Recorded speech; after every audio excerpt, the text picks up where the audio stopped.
Olá, pessoal, sejam muito bem-vindos. Eu sou Dalmo Marins, fundador da Lidere com D, e aqui representando a Comunica RH no nosso espaço Empreender e Liderar, onde conversamos aqui com jovens empreendedores e jovens não necessariamente apenas de idade cronológica, mas jovens de espírito, de vontade, de empreendedorismo.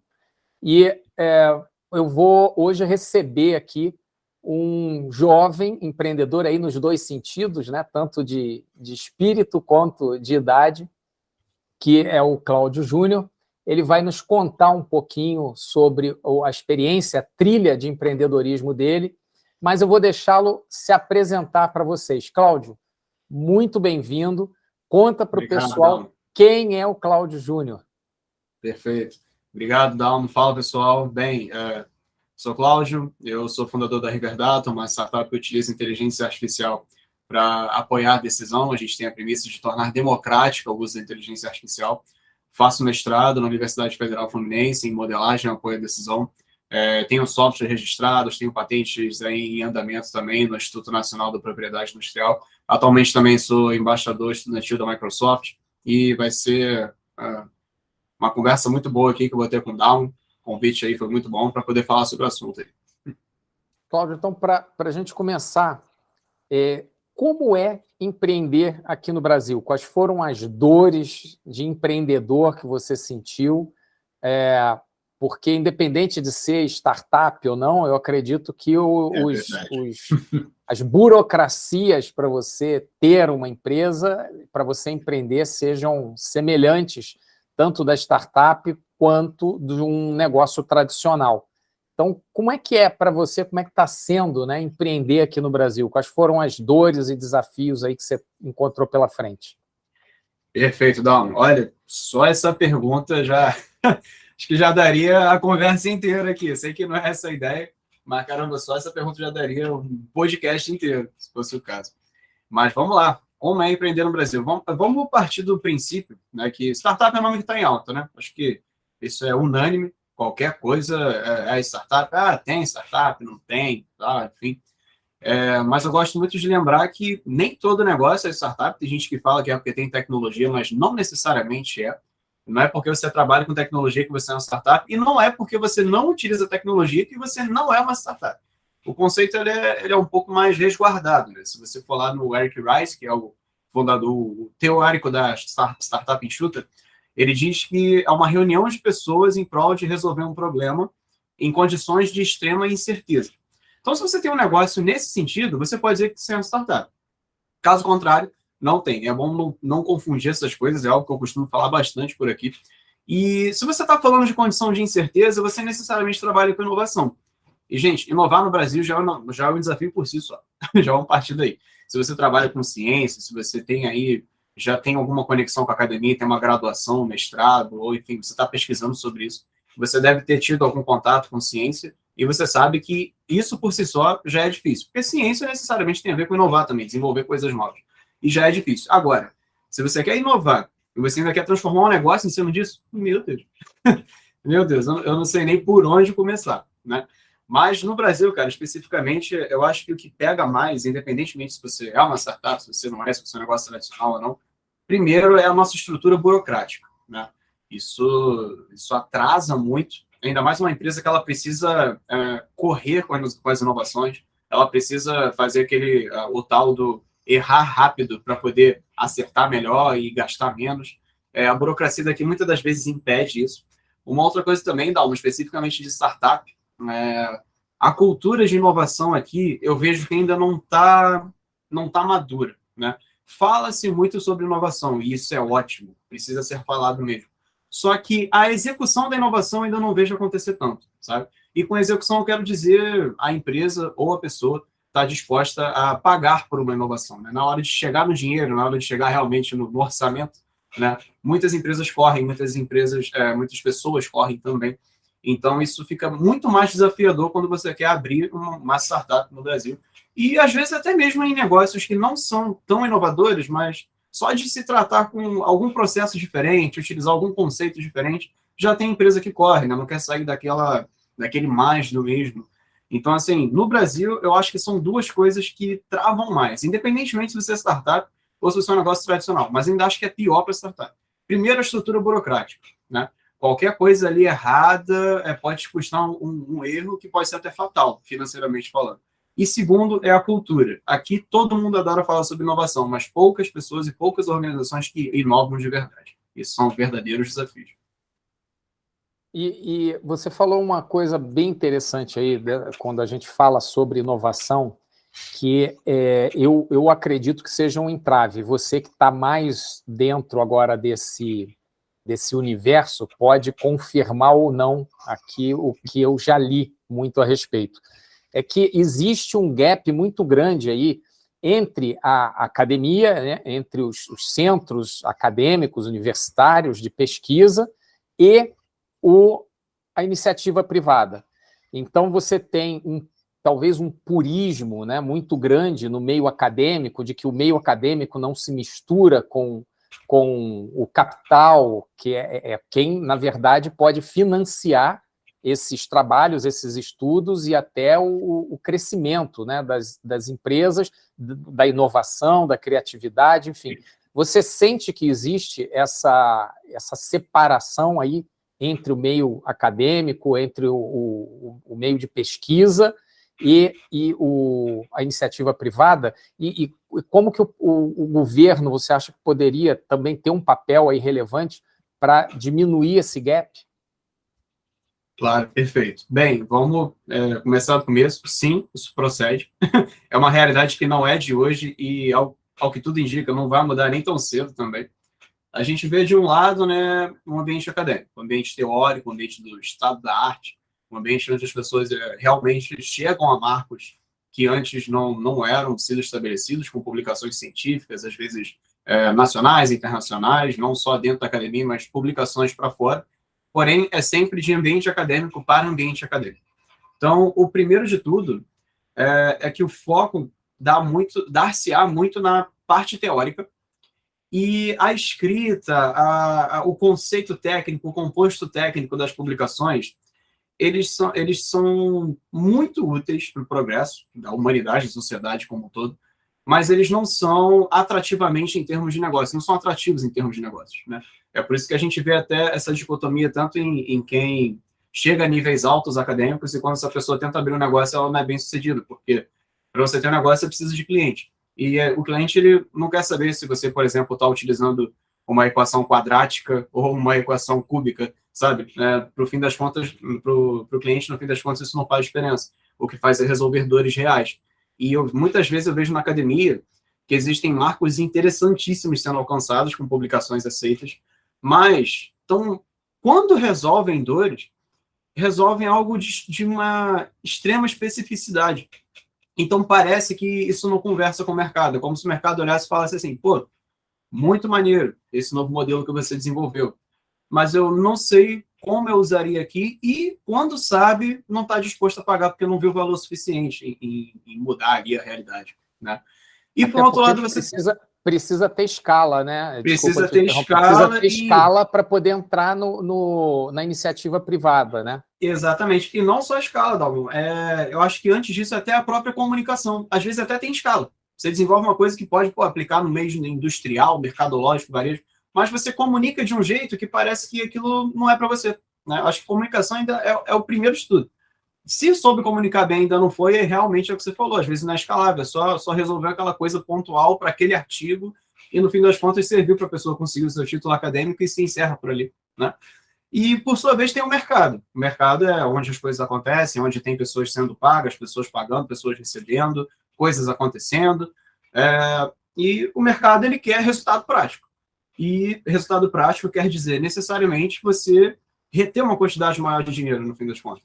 Você ter mais eficiência, você consegue reter dinheiro. Você vender mais, você ganha mais dinheiro. Enfim, o mercado ele se agrada em qualquer coisa que vai fazer ele ganhar mais dinheiro em algum ponto.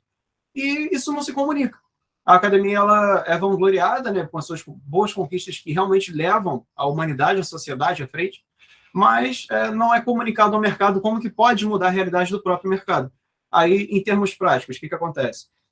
Você chega numa empresa, a empresa fala, isso aí é tudo só teoria, cara, isso aí não é para mim não, deixa os caras lá, pá. Aí você chega na academia e, tipo, o pessoal do mercado não quer saber de novidade, não faz nada e tal, enfim. Aí nunca acontece essa comunicação, o que é muito triste, porque lá fora existem ambientes onde isso já é uma realidade há anos, até. Na verdade, é até o próprio desenvolvimento acadêmico que dita as inovações do mercado, né? Porque rola esses financiamentos e afins. E a única forma de resolver isso aqui no Brasil, acho que você perguntou isso também, é ter mais incentivos reais sobre isso. E com incentivos reais, necessariamente são prêmios em dinheiro, por exemplo, que permitam que você tenha uma capacitação de abrir uma empresa com aquilo, benefícios fiscais, se você está usando ciência na tua empresa, você vai pagar menos imposto. Enfim, incentivos reais, e não só eventos como a gente vê por aí, sabe?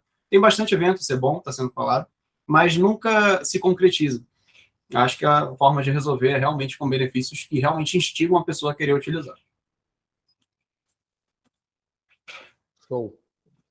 Agora, você falou da Riverdata, né? A Riverdata é uma empresa aí que tem o foco na inteligência artificial. Sim. Conta para a gente um pouquinho mais o que é a Riverdata e quais são as dores que ela vem resolver. Claro. Bem, a Riverdata ela tem a proposta principal de democratizar o uso da inteligência artificial, né?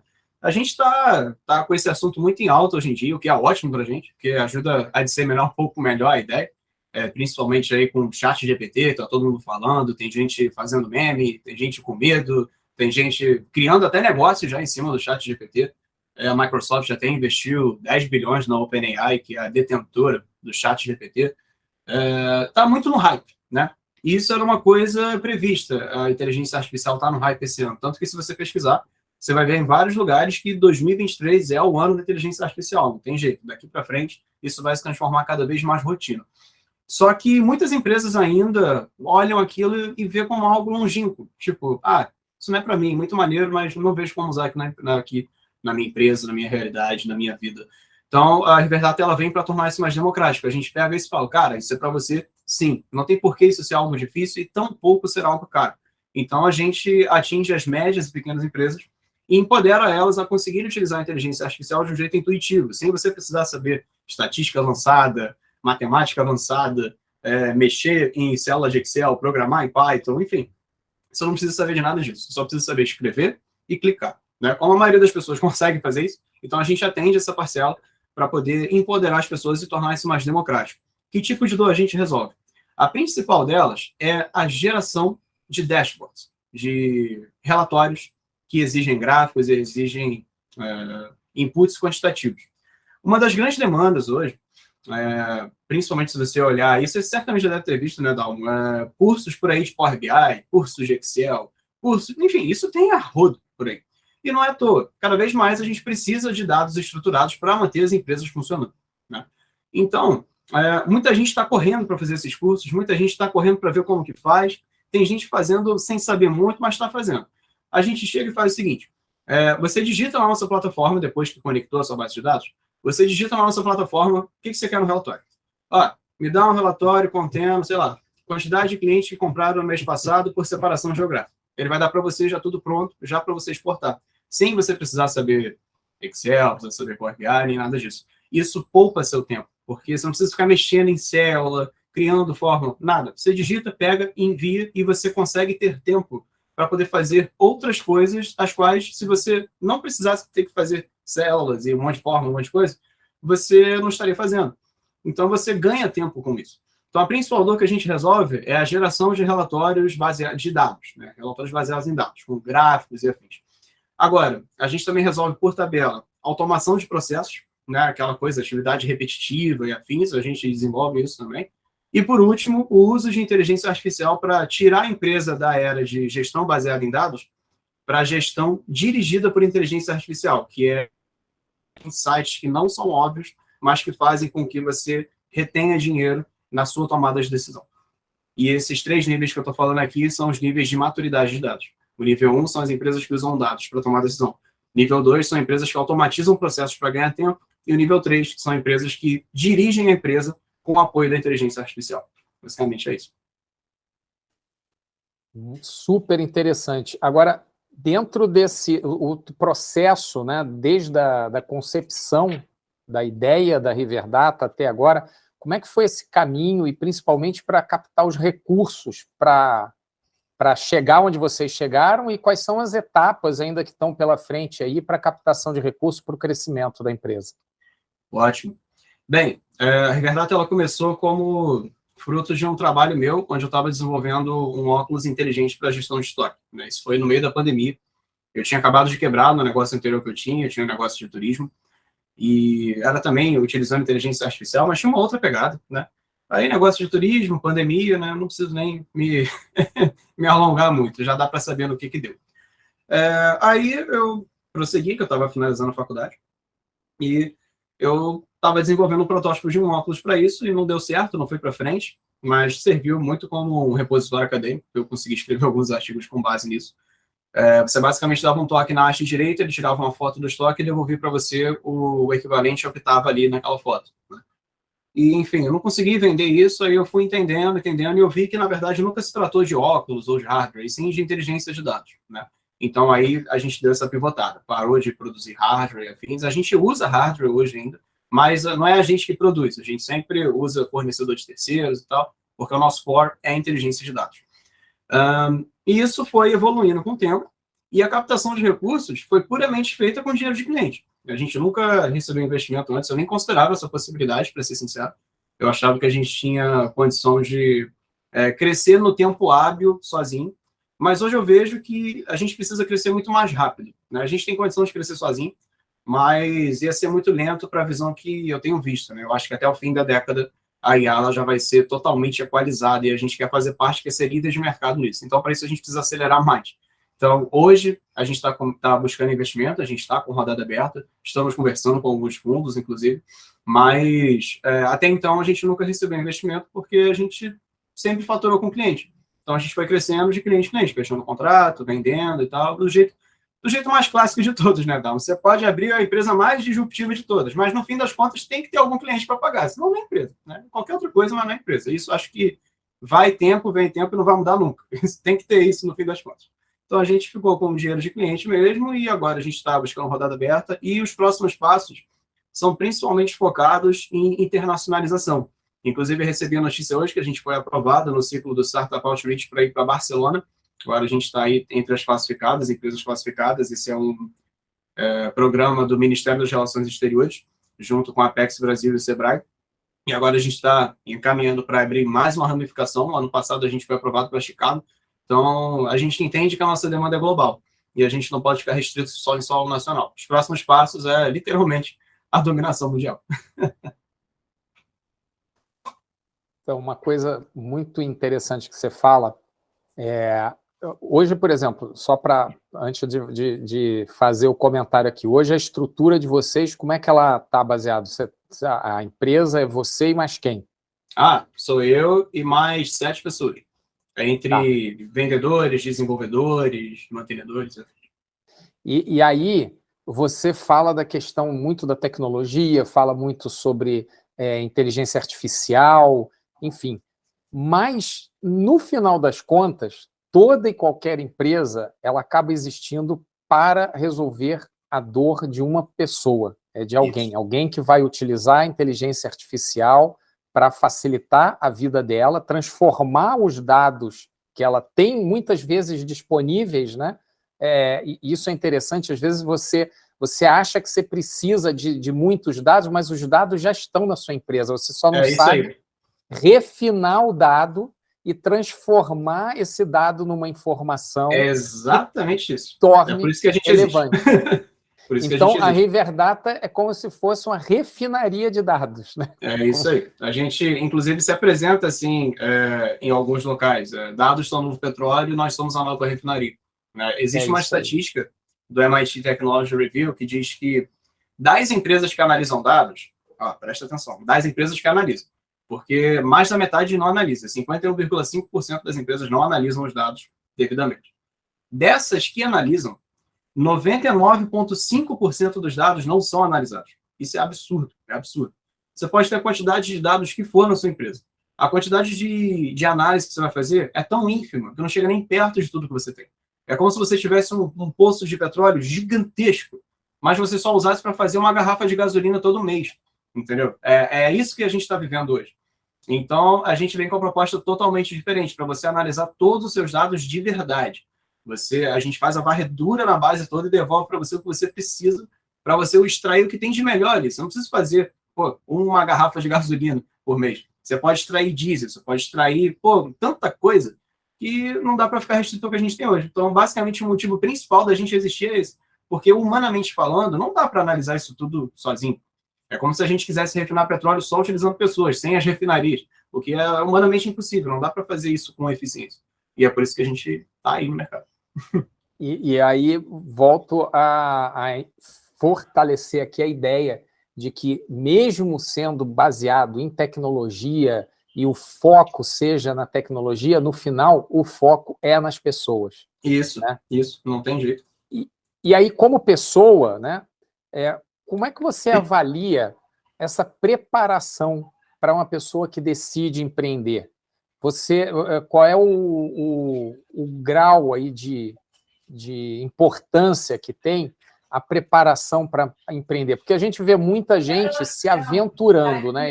Eu já falei isso aqui, a gente tem que separar um pouco essa questão.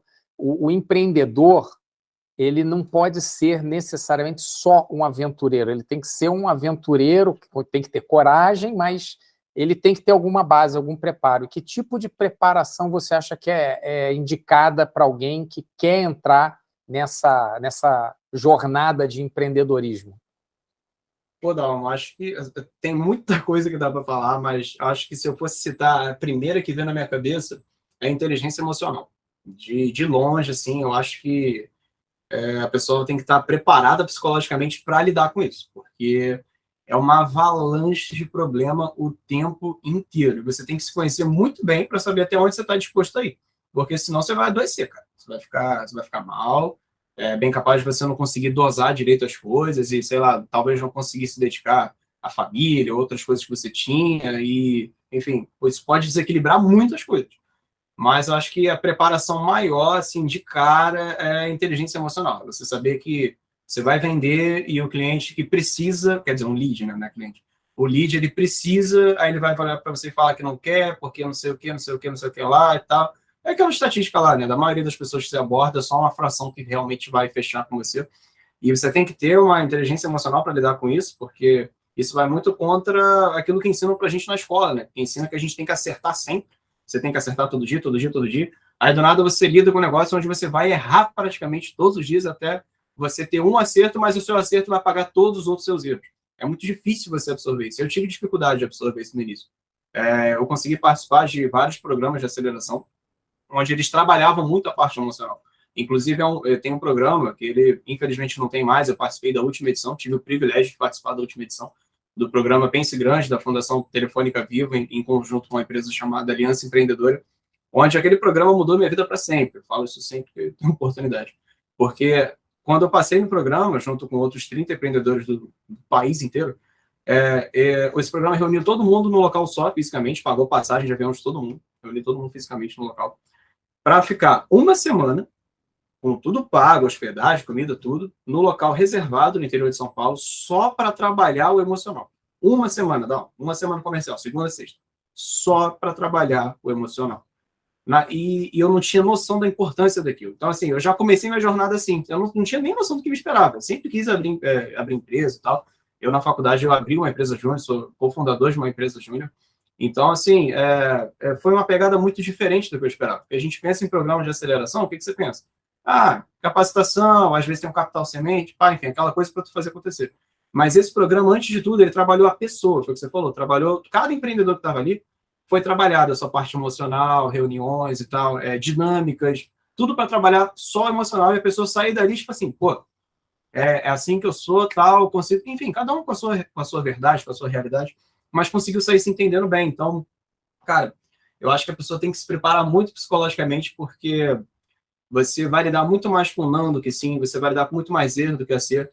Mas também quando você acerta, cara, vale todos os nãos, todos os erros que você teve. E eu tô percebendo que é assim a jornada inteira. Eu achava que era só no começo, mas acho que é assim a jornada inteira, em cada fase que você tiver.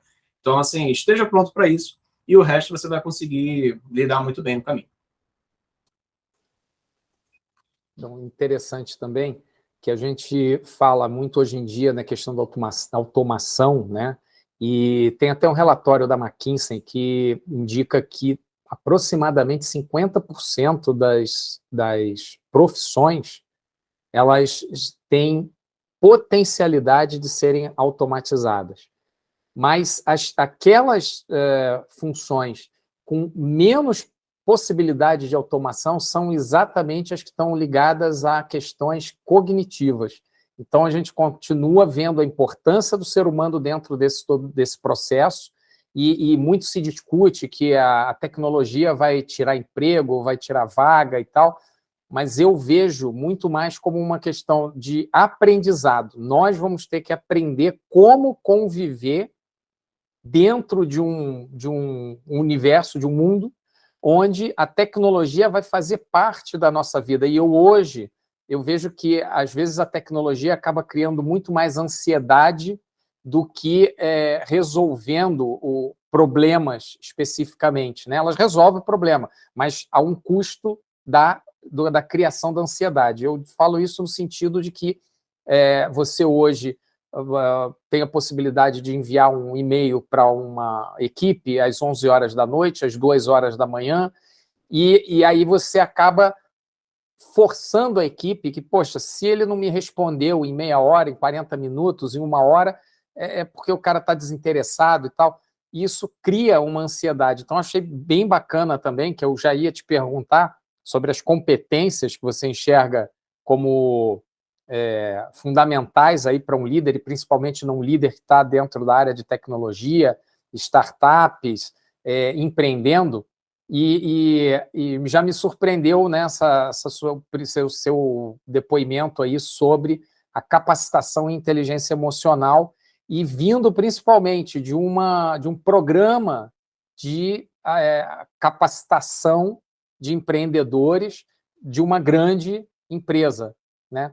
Mas, fora isso, quais são as outras competências? Ou tem mais alguma outra competência que você julgue que seja necessária para esse líder empreendedor? Claro, claro. Eu vou começar. Uma coisa vai levar a outra, né? Vamos começar pelo que você falou do lance que as pessoas têm medo de perder o emprego, a tecnologia e tal. Eu acho que. Acho não, né? Tenho certeza.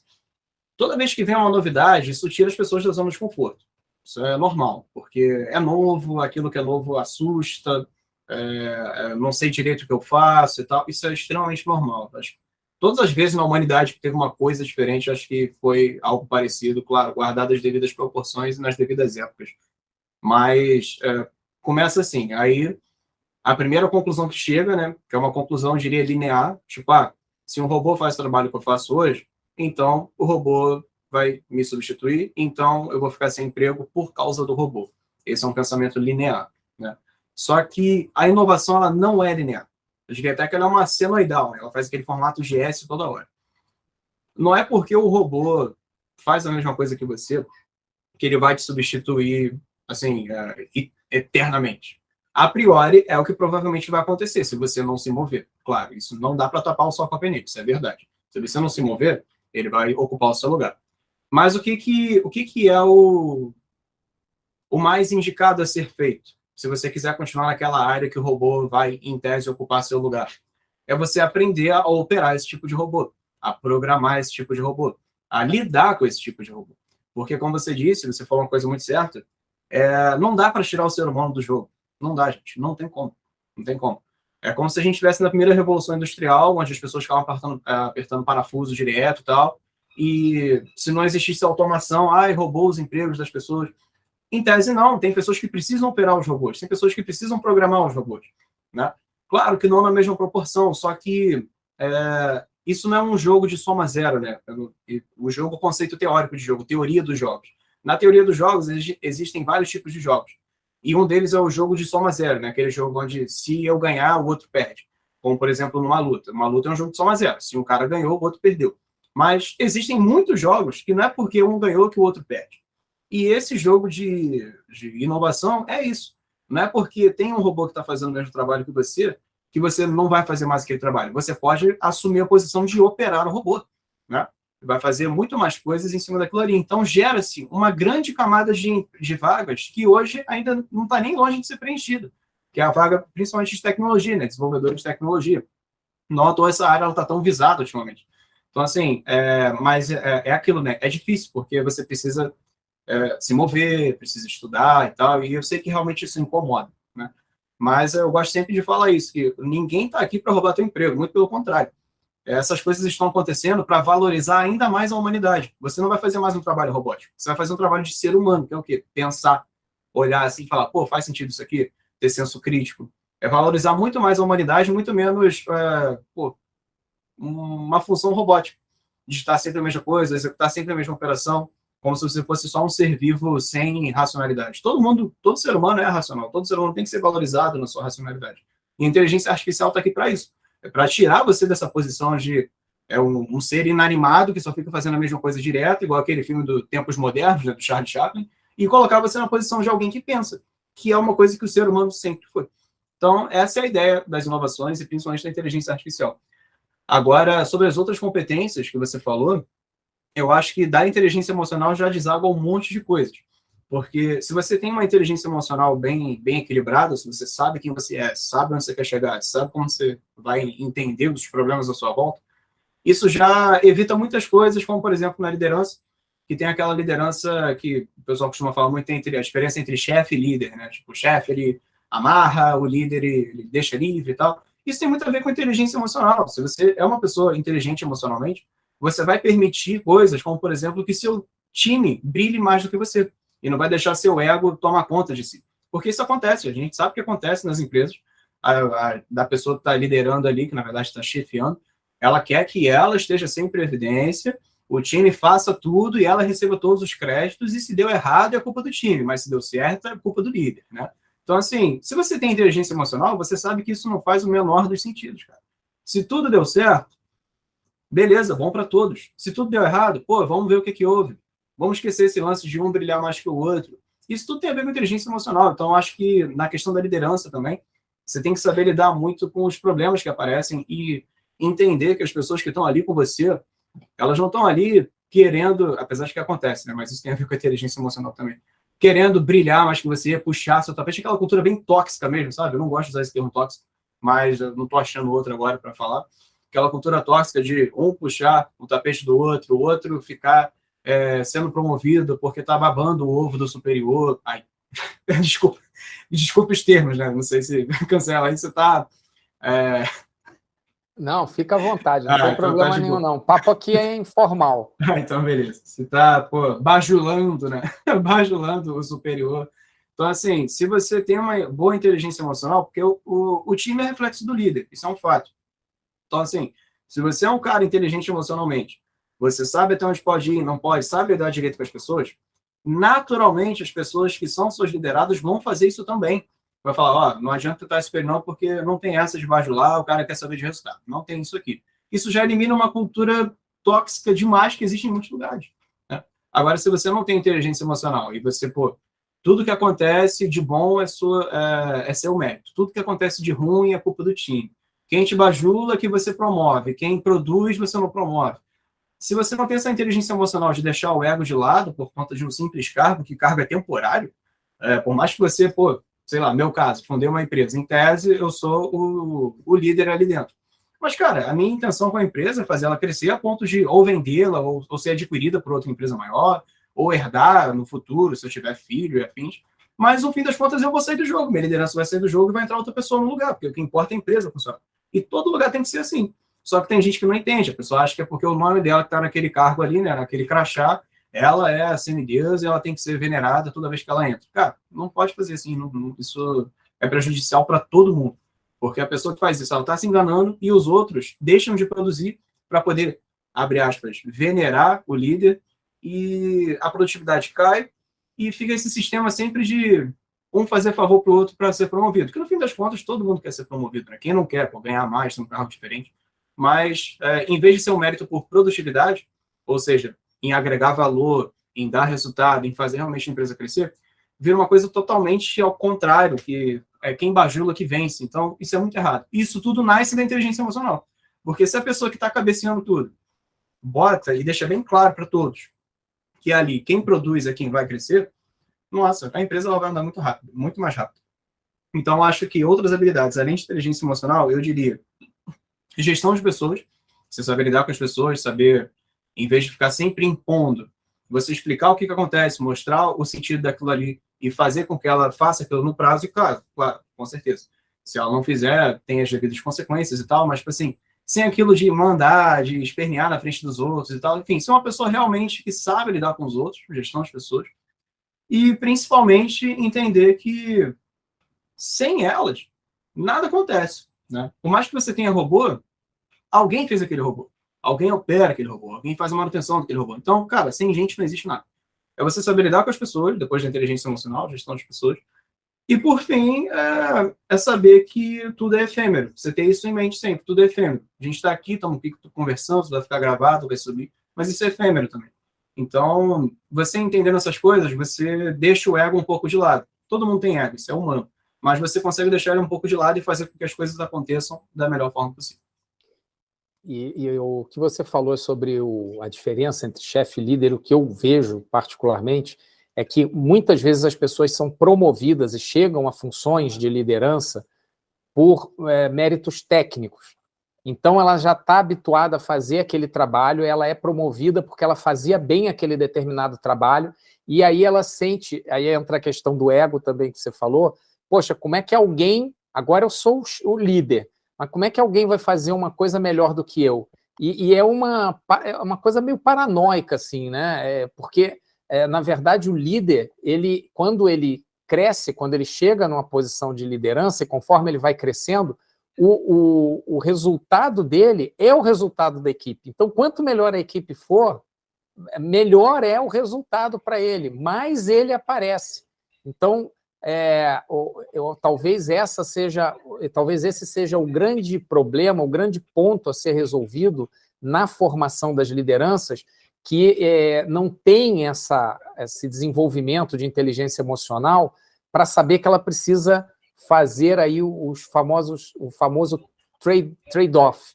Ela tem que trocar as funções operacionais que fizeram ela se destacar e até ser promovida e começar a trabalhar de forma estratégica. E como você falou, hoje você é o CEO da sua empresa, mas amanhã talvez você saia da empresa vendo uma parte dela, você Sim. vai continuar querendo o sucesso dela e você precisa de alguém melhor do que você aí. É isso aí, porque você isso vai acontecer, não. Uma hora ou outra isso vai acontecer. Você vai fundar uma nova empresa e vai estar à frente de outro negócio, mas você tem que ter certeza que o teu negócio anterior está sendo bem administrado. Amanhã ou depois você vai crescer, vai precisar ter um conselho, seja um conselho deliberativo ou um conselho consultivo, você vai sair da posição de CEO para trabalhar no conselho. Isso e você tem que deixar alguém preparado para lá. Então, talvez esse seja o grande ponto a ser resolvido dentro da questão da liderança, que é a pessoa não se apegar ao cargo. Isso, não se apegar. Ela entender que ela não é o cargo dela, ela está no cargo dela. Isso é efêmero. É isso aí, é isso que eu quis dizer. E entender que sempre a finalidade é o coletivo, né? Não é porque você está no cargo de liderança naquele momento que é sobre você. Não, não é sobre você, cara. É sobre o valor que você agrega naquele cargo. E você citou uma coisa muito legal, que é verdade também. Muitos sistemas de promoção são feitos com base em méritos técnicos, né? Se a pessoa está, sei lá, utilizando boas fórmulas que aumentaram a eficiência em 21% de determinada operação, então ela é promovida. Só que ela é promovida e ela deixa de trabalhar com fórmula e começa a trabalhar com pessoa. Cara, dá um choque muito grande, né? Se você para para pensar. É um choque de realidade muito grande. Você está acostumado a ver a tela de um computador todo dia, vários números e afins, e do nada você começa a lidar muito mais com as pessoas e muito menos com os números. Às vezes você principalmente se a equipe começa a fazer 25%, está fazendo mais do que ele. Então, por isso que eu digo que entra numa questão assim, meio paranoica. Porque, na verdade, é fruto do trabalho dele também, dele mesmo. Esse aumento. Mas ele, como encarnado ainda como técnico, ele fica enciumado de alguém estar conseguindo ter resultado melhor do que ele, né? Pois é, e se tivesse aí uma capacitação, uma orientação de inteligência emocional, tipo assim, cara, olha só, você está sendo promovido, por critério técnico e tal, mas agora você vai começar a mexer com pessoas, é diferente e tal. O time vai continuar fazendo o trabalho que você iniciou, mas não tem nada a ver uma coisa com a outra. Enfim, orientar ele que aquele trabalho que ele deixou de fazer foi muito excelente, tanto que ele foi promovido, só que não é para ele ficar brigando com o time para poder fazer do jeito dele, que foi por isso que ele foi promovido. Isso é até paradoxal, cara, não faz o menor sentido. E eu acho que falta um pouco disso também, sabe? Tipo, essa preparação na hora de ser promovido e, quiçá, se a pessoa realmente quer ser promovida, porque vai que ele não quer mexer com pessoas, ele quer continuar fazendo fórmulas cada vez melhores. Cara, tá tudo bem, mas se você quer continuar trabalhando com isso, você não pode ser promovido, por mais que você tenha capacidade para isso. Mas se você não está apto a largar as telas, os números e tudo, para começar a utilizar mais mensagens, reuniões e afins, cara, não é para você e tá tudo bem. Isso também tem a ver com perfil. Não é porque uma pessoa é líder que ela é melhor do que a outra, é questão de perfil só, nada mais e nada menos. Só que não tem essa capacitação, né? Não existe esse discernimento. Tem sempre aquele senso coletivo de que o líder é melhor, porque não sei o quê, e tem tudo aí que a gente sabe. Mas que se tivesse mais capacitação e essa noção de inteligência emocional, de que tudo é efêmero e lidar bem com pessoas, talvez isso tivesse bem menos. A gente não veria muitos casos desses assim, né? Mas eu realmente acho que isso não vai mudar nem tão cedo, para ser sincero. Bom, Cláudio, a gente já está chegando aqui no final. Agradeço demais aí a tua participação. É bom ver jovens com essa cabeça, né, de pensando em tecnologia, mas em como ela vai ajudar e vai ser integrada com o ser humano. A gente está falando aqui, afinal de contas, num portal de recursos humanos, né? Então, quero deixar aberto aí para você fazer suas considerações finais, sua despedida, e já te agradecendo pela gentileza de ter compartilhado a tua história aqui com a gente. Nada, Dalma, eu que agradeço aí. Bem, acho que de considerações finais, acho que tem muito a ver com o que a gente conversou aqui agora, né? Que a gente nunca se esqueça de que tudo é efêmero, tudo. A natureza não permite que nada seja realmente perene. Se vai mudar em 1 hora ou se vai mudar em 1000 anos, não sei. Mas não é perene, não é... Tudo que é terreno, tá, gente? Não vou entrar em mérito de religião nem nada disso, não. Falando assim, tudo que está dentro do globo da Terra para dentro, né? Tudo é efêmero, tudo passa, tudo muda. Isso é um mantra popular que é verdade. Então, que a gente sempre tenha isso em mente, até mesmo para não se apegar a coisas que, às vezes, parece que são coisas enormes, gigantescas, como um carro, e, na verdade, nem é isso tudo, né? E quando a gente tem esse tipo de noção, a gente consegue liderar melhor as pessoas, a gente consegue lidar melhor com as pessoas e até mesmo com nós mesmos, para a gente não se vangloriar com qualquer coisa que acontece, e também para não se depreciar, né? Se acontecer, tipo, não foi aprovado em tal coisa e tal. Cara, tudo é efêmero, que a gente nunca se esqueça disso, que a gente sempre trabalha inteligência emocional. E principalmente, que a gente não esquecer de que a finalidade é o coletivo, não é sobre a gente. É sobre o que a gente é capaz de agregar naquele momento, naquela empresa, naquela organização, enfim, e sempre seguir em frente naquilo que a gente acredita. É um papo meio teórico, meio metafísico, assim, e tal, mas não deixa de ser verdade. Não é porque é uma coisa muito de ditado popular que não é verdade. É verdade. Então, que a gente siga sempre com esses pensamentos em mente, que fica muito mais simples de levar a vida como um todo. Acho que essas são as considerações finais. E só para complementar, quem quiser entrar em contato contigo, como é que te acha? Te acha em LinkedIn, e-mail? Opa, show de bola. Bem, quiser achar no LinkedIn, Cláudio JR. Aí vai estar lá uma foto minha olhando para o nada, com um café na mão, escrito fundador, Riverdata, sou eu, estou com um casaco branco lá na foto. E-mail, se quiser também, é claudio.junior@riverdata.com.br. Quem quiser meu número também, o meu Linktree, o afins, em praticamente qualquer rede social, se você digitar C2Cláudio, sou eu. Instagram, Twitter, enfim, o que quiser, sou eu que estou ali. E, bem, telefone 21 98949 1631, quiser trocar uma ideia, conversar, ou então até mesmo conhecer alguém que queira o serviço, você quer o serviço, se você quer, enfim, tá tudo aí na mão, tô aí à disposição. Lembrando do 55 antes, que a gente está falando para vários países aqui. Opa, né? 55, perfeito, que é o código do Brasil. Código Brasil 21 98949 1631, estou aí à disposição. Ligar, enfim, acho que a gente está aí para servir mesmo e produzir sempre de acordo com aquilo que a gente fala, que a gente acredita.